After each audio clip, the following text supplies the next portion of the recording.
Time for twins pod. Then I'm getting sucked off. Yeah. I mean, the first gun that was ever put on me was at 12 years old, and it was a black kid, and we were on the basketball team together. Wow. Yeah. Going into basketball practice. Yeah. That's crazy. You I still remember that, yeah. Yeah. Yeah. Well, and it's true. That's what I intend to do with the show is, I mean, I'm expressing my opinion, but I'm also speaking for a lot of people that don't want to offend or they don't want to get canceled. And unfortunately, as far as we've come, because people have woken up a lot on a lot of different issues, people are still paralyzed out of fear of being called racist, saying the wrong thing, offending people. And the reality is that I think that race, it's one of those things you're never going to fully bridge that divide. You know, you have white people, you have black people. They're different. They identify differently. And this idea that we're going to be so Christian, we're going to overcome that, or so American, I don't think it's going to happen. And that doesn't mean we have to hate each other. I think we could live in harmony. And I think, you know, we could strive for understanding and empathy. But, you know, the idea that the only reason we're set in conflict is because of racists dividing us or the media or the culture, it's just not true. People are tribal. It's who we are. It's in our genetics. And nothing's going to change that. I think this one Carmelo Anthony case, it really, you know, it should open a lot of people's eyes how tribal we can be, because when Daniel Penny, what happened with him on the subway with that Michael Jackson impersonator, a lot of white people came to his aid. A lot of people came to his aid and donated money to him to help him in his defense, which I understand why. I don't think it was a racist. I don't think then it was because they're racist. But then you look at Carmelo Anthony, where here's a black kid who obviously did something wrong. He should have never had that knife. But you see a lot of black people defending him, not because he was right. It's because they're defending him because he's black. Yep. Almost $500,000 they found. Yeah, it's up to $500,000. Yeah, but if the shoe was on the other foot, the circumstances was the same, just the races were reversed, white people would not embrace what exactly. happened. That's the difference I want to point out when it comes to black and white. Culturally, I mean, spiritually, I mean, you go on Facebook, TikTok, it's black people, black pastors defending that kid's They're comparing actions. Carmelo Anthony to Rosa Parks. Yep. I mean, they're not even comparing apples to oranges. They're comparing apples with hairy nuts. it's like low IQ, low capacity. Yeah. That's the only thing I can really call it. No. Yeah. nuts. They trying to say Self-defense. self-defense. Right. Like, and they even brought up the accusation that if you tell somebody to leave, that's bullying. Right. I was like, how did you reach that point when you consider that bullying? Yeah. You have I'm to on be TikTok and I'm mentally looking at stupid. everybody's reaction Yes. about what happened. Well, it's like you said, it's between just pure- Metcalf and Okay. Carmelo Anthony, right? And the black reaction is what you expect. But white people, obviously not all of you, so let me just get that out the way. But a bunch of y'all are just a bunch of racist, bigoted crisis actors. People really believe that kid had the right to tell Carmelo to move. This kid wasn't working security. He wasn't given no responsibility. He wasn't the seat manager. Like, if that kid would have just minded his own business, would he or would he not still be alive? Officer got unalive. A lot of people are trying to make it a race issue, and it's not. It has nothing to do with that right there. This was self-defense. And this is crazy. all over TikTok. I see a lot of posts on Facebook talking about this is self-defense. Yeah. From one demographic of people. Yeah, it's all black people. Did he have any injuries? Do you see his This mugshot? Clean face, nothing. kid? No scratches, no nothing. No punches were thrown from what I heard so far. Yeah, it's something wrong with the black community. I was like, man, you can't be this dumb. Man, if that was self-defense, the murder rates would go up. You could kill somebody for anything. Yeah, Yeah, imagine, right. look, what horrible precedents that was set. Okay, what? Do something, I'll kill you. Or do something. No, get out. Stab me, you stupid fuck. I don't have it in me. That's why I didn't respond. I'm not, I guess that's my white side talking to me, but that's crazy, man. It's just that whole case is like, man, I just lose all hope, especially when it comes to the black community, because like, why would y'all even put y'all's name, your brand behind defending a kid who obviously is wrong. Yeah. Dead wrong. Well, it's base tribalism. You know, it's like you said, they're sticking with this guy because he's black. And I think what is barely concealed is a contempt for white people, which is, you know, it's like a racial pride thing. When they say Rosa Parks, they say, oh, the era of white people telling black people, you're in the wrong seat is over. You know, what's next? A white woman's going to touch a black woman's hair and she's going to get stabbed in the face, you know? Shot in the chest. Right. Don't touch my hair. You can't touch my hair. Your black voice is better than my black voice. So I practice it more. Oh, my mama, I feel you. Oh, my mama. Yeah. But Jason Whitlock, like politically, I align with him a lot. So I don't know. I think he's showing way too much empathy for the black community because he is black. And I've been through that, and I was like, you know what? I'm done with that. I'm just going to stand for what's right, and if what's right that's what I'm going to stand on. So Yeah. And I like him. He's a good guy. I was very positive towards him because initially I disagreed with him. I was very positive. I said, you know, I respect him a lot. He's Christian. I agree. Like you said, I agree with him so much. And then he just had this nasty, calling me a stupid demon, saying I'm sending people to hell. So uncalled for. But that is another stereotype, is this like crybaby thing that black people do. A lot of it's like an ethnic narcissism. And it's like you said, it's a bit of a blind spot where, you know, a black conservative can be right on 99% of things, but when it comes to race, they want to take their ball and go home. When it comes to race, they want to be a crybaby, play the victim.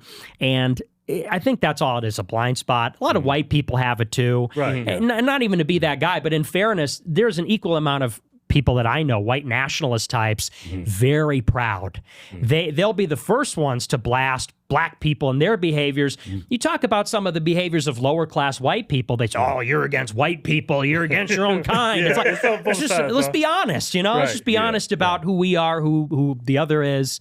So yeah, that's what I'm about. Just you got to be honest. I think of what happened with Carmelo Anthony. I can speak from experience. Growing up as kids, we just had this natural hostility towards white people because of the past and what black people have been through. What our parents been through. And what our parents been through. Every day. Stand up for yourself. Don't let no white people push you around. So I think what happened was he was sitting there. I'm just speculating. And then some white kid tells him to get up and move. And it's that's what caused this whole issue. Overreaction. It was race. I think it was race. Yeah. If they're both black or both white, this doesn't happen. Right. I guarantee it. Totally. Just because he's black and we come up and we're raised with this natural hostility towards white people, that's why that happened. Yeah. That's why it happened. Yeah. I don't know why. He went to a rival school. I don't know what the area is like, but he's walking around with a knife. I never did that when I was in school. Frisco, I think, is pretty rough. Yeah. I may be wrong on that. Yeah. Yeah, no, I think you're right. It's a pride thing, you know, because you could totally imagine how that went down. The guy was like a white football Chad, you know, handsome guy comes up and says, hey, pal, you're in the wrong area, you know, or puts his hands on him or something like that. I'm sure some black kid saying, I'm not taking shit from this white guy. And I, you know, I don't know that he intended to kill him necessarily. I don't think he did. Why else would you stick a knife in your chest? That was nuts. Yeah. Have you read the police report? Yeah, I did. Yeah. They never recovered the weapon, right? I don't think so, no. Yeah, but it's this impulse thing. That's the problem, is these impulsive behaviors where, you know, I'm sure in the moment, but when I say, obviously, if you stab somebody, it's a lethal weapon. Like you can't say I didn't know it could kill somebody, but I'm sure in the moment, that split second, he did the first thing. And now his life is ruined. I mean, deservedly so, obviously, but that is the issue. And I think that is the genetic aspect that people don't talk about. I think that I don't think anybody would disagree. Black people or white people, who has a greater propensity for violence? I think on a genetic basis is black people. In the same way that between Asians and white people, who has a greater propensity for violence? I think definitely white people, you know, and that's just another one of those differences. People attribute it to culture. I attribute it to genetics. It's one among others. Asians, who has the higher IQs? It's Asian people. Then it's like white people. Then I guess it's Latinos. Everybody else, and then black people dead last. I mean, and that's a fact, correct? Yeah, that's From what a fact. I've read up on it, like black people, for whatever reason, and I think when you put anybody in a situation and they have a low capacity to grasp what's going on, that's who's going to commit the most murders, Yeah. regardless if they're white, gonna black, make or whatever. Yeah. I just think there's I don't know, I hate to say it, but there's Don't say it. I know what you're gonna say. well, this is what I'll say. Low IQ, you can find it in all people. Right. I just think it's more prevalent in the black community. Yeah, I think so too. It would explain the number of black people in prison, and IQ scores back me up on that. Affirms everything I just said. If you look at IQ scores, it predominantly tells you who's going to be I more don't know successful. what's going on here. It's like this is all over social media, especially with like black women. Yeah. I don't get that. The first thing they go for is that weave.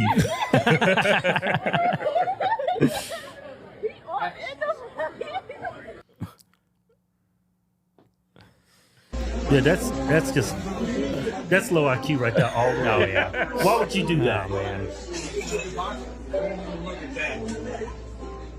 That's Joe. I don't want to look at this. You making this white man look at gratuitous. Joe swears up and down. I like black women that big. Oh man. Hey, let me ask you this. Back to Whitlock's point. Do you think the record labels and the rap music has some part of the blame when it comes to the black community? Certainly. I mean, it's certainly not helping. And I do think it exacerbates it because this is something my grandma always used to say. I've been in Chicago for generations. My family's been there. And, my ancestors were Italian immigrants, Italian, Irish, Mexican immigrants 100 years ago. And so my grandma grew up in the projects with many black people. And, she always used to say, that actually, she would look across the window in her project apartment or whatever, and she saw a black family across the way that was more functional than her own family. She said they would hold hands to say grace before they ate, and her household was up for grabs. So That must made her feel really bad. I'm sure, yeah. That's psychologically, right? But, by the same token, she encountered a lot of the same problems you see today, a lot of the same violence. She would get robbed or stuck up by black people in the city.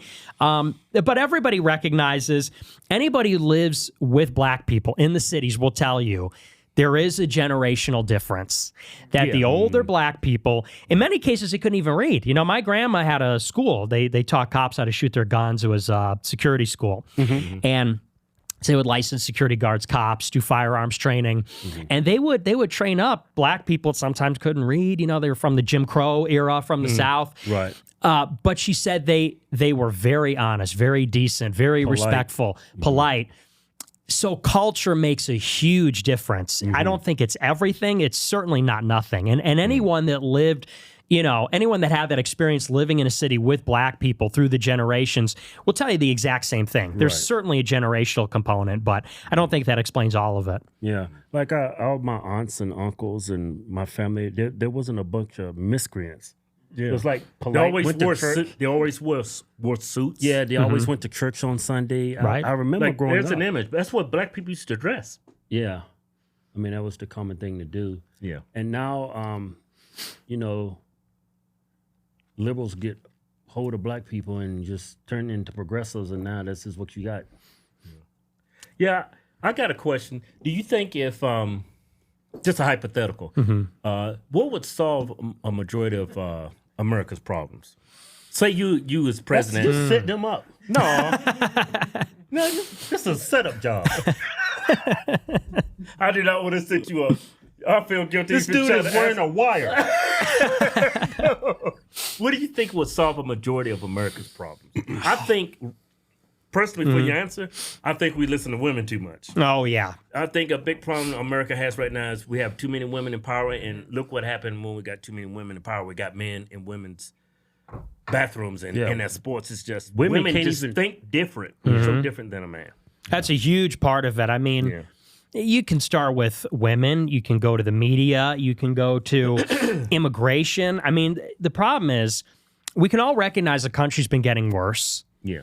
a lot of things. There was seismic changes 100 years ago. Technology, suffrage, more people voting, more people participating, a lot of immigrants from non-white countries coming here. Things are getting worse, and we're just doing the same things. It's like, you don't think maybe we put a pause on some of the things that have changed that might have led to some of these things?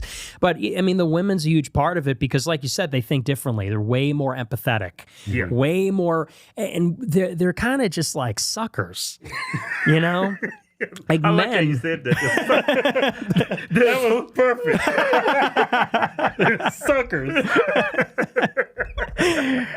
Because they're not necessarily dumb, although many of them are, but, because some of them could be very smart, but they just don't have this quality that men have, where men will say, nah, that's bullshit. You're lying. Women don't have that. Women will listen to any story, any sob story and go, filled with empathy and emotion.